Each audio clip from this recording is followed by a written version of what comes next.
ಕುಕ್ಕೆ ಸುಬ್ರಹ್ಮಣ್ಯ ಭಾಗದಲ್ಲಿ ಸುರಿಯುತ್ತಿರುವ ಭಾರೀ ಮಳೆಯ ಪರಿಣಾಮ ಕುಮಾರಧಾರಾ ನದಿಯ ನೀರಿನ ಮಟ್ಟ ಏರಿಕೆಯಾಗಿದೆ.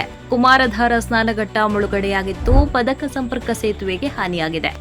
ಕಳೆದ 2 ದಿನಗಳಿಂದ ಘಟ್ಟ ಪ್ರದೇಶದಲ್ಲಿ ಧಾರಾಕಾರವಾಗಿ ಸುರಿಯುತ್ತಿರುವ ಮಳೆಯ ಪರಿಣಾಮ ಕುಕ್ಕೆ ಸುಬ್ರಹ್ಮಣ್ಯ ಸೇರಿದಂತೆ ಸುತ್ತಮುತ್ತಲಿನ ಪ್ರದೇಶಗಳಲ್ಲಿ ಪ್ರವಾಹದ ವಾತಾವರಣ ನಿರ್ಮಾಣವಾಗಿದೆ.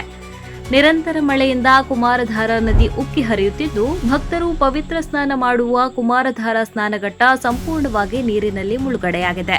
ಸ್ನಾನಘಟ್ಟಕ್ಕೆ ತೆರಳುವ ರಸ್ತೆಯ ಮೇಲೆಯೇ ನೀರು ಹರಿಯುತ್ತಿರುವ ಕಾರಣ ಸಾರ್ವಜನಿಕರ ಪ್ರವೇಶವನ್ನು ತಾತ್ಕಾಲಿಕವಾಗಿ ನಿರ್ಬಂಧಿಸಲಾಗಿದೆ.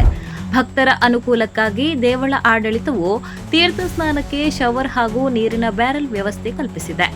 ಯಾವುದೇ ಅನಾಹುತ ಸಂಭವಿಸದಂತೆ ನದಿ ತೀರದಲ್ಲಿ ದೇವಳದ ಭದ್ರತಾ ಸಿಬ್ಬಂದಿ ಹಾಗೂ ಗೃಹ ರಕ್ಷಕ ದಳದ ಸಿಬ್ಬಂದಿಯನ್ನು ನಿಯೋಜಿಸಲಾಗಿದೆ. ಇತ್ತ ಹರಿಹರ ಬಾಳುಗೋಡು ಸಂಪರ್ಕಿಸುವ ಬಸವನಗುಡಿ ಬಾಳುಗೋಡು ಪದಕ ಸಂಪರ್ಕ ಸೇತುವೆಗೆ ಪ್ರವಾಹದ ನೀರಿನಲ್ಲಿ ಕೊಚ್ಚಿಕೊಂಡು ಬಂದ ಮರದ ದಿಮ್ಮಿಗಳು ಡಿಕ್ಕಿ ಹೊಡೆದ ಪರಿಣಾಮ ಸೇತುವೆಗೆ ಹಾನಿಯಾಗಿದೆ. ಸೇತುವೆಯ ಸುರಕ್ಷತೆ ಬಗ್ಗೆ ಸ್ಥಳೀಯರು ಆತಂಕ ವ್ಯಕ್ತಪಡಿಸಿದ್ದು, ಇದೇ ಪರಿಸ್ಥಿತಿ ಮುಂದುವರಿದರೆ ಸಂಪರ್ಕ ಕಡಿತಗೊಳ್ಳುವ ಭೀತಿ ಎದುರಾಗಿದೆ.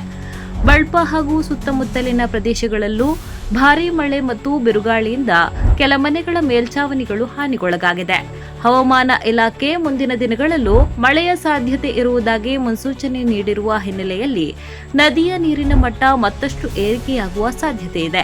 ಆದ್ದರಿಂದ ನದಿ ತೀರದ ನಿವಾಸಿಗಳು ಹಾಗೂ ಸಾರ್ವಜನಿಕರು ಅಗತ್ಯ ಮುನ್ನೆಚ್ಚರಿಕೆ ವಹಿಸುವಂತೆ ಅಧಿಕಾರಿಗಳು ಮನವಿ ಮಾಡಿದ್ದಾರೆ. DK public news, Kukke Subrahmanya.